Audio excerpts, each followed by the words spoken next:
The Senate will not vote on legislation codifying both same-sex and interracial marriage until after the November election, a spokesman for Majority Leader Chuck Schumer said Thursday, citing a request from a group of lawmakers working to pass the bill. That's despite the bill easily sailing through the House in July, where every Democrat and even 47 Republicans voted for it. Once the bill made it to the Senate, a bipartisan group of senators, including Democratic Sens. Tammy Baldwin of Wisconsin and Kyrsten Sinema of Arizona, as well as Republican Sens. Susan Collins of Maine and Tom Tillis of North Carolina, began working to ensure that it would receive the 10 Republican votes necessary to overcome the 60-vote filibuster threshold.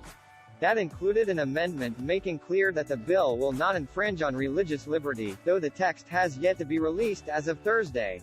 Through bipartisan collaboration, we've crafted common-sense language that respects religious liberty and Americans' diverse beliefs, while upholding our view that marriage embodies the highest ideals of love, devotion, and family, the senators said in a joint statement Thursday announced the request for more time. We are confident that when our legislation comes to the Senate floor for a vote, we will have the bipartisan support to pass the bill.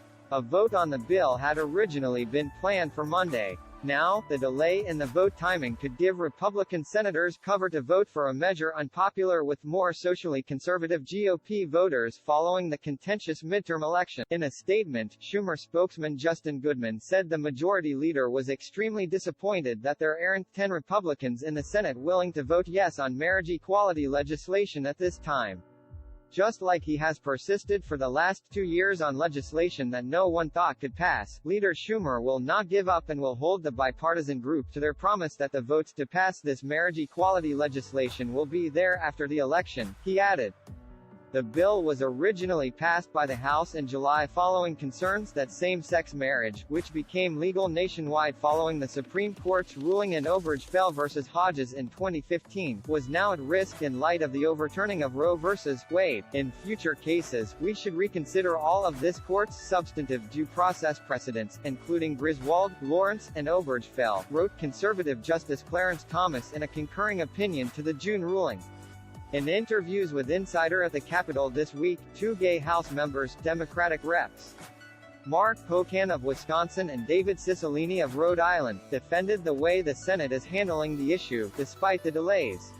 And they offered praise for Baldwin, who is the first openly LGBTQ member of the U.S. Senate. I have a lot of confidence in Majority Leader Schumer and Senator Baldwin, who has been really carrying this legislation in the Senate, and whatever judgment they make with respect to timing, said Cicilline. If they've made a judgment that doing it later in the year, we've got a greater assurance of passage, that's the key. You never want to put anything up if you don't know if you have the votes, said Pocan. Tammy is a wonderful person, and she's worked very, very hard on this. Read the original article on Business Insider.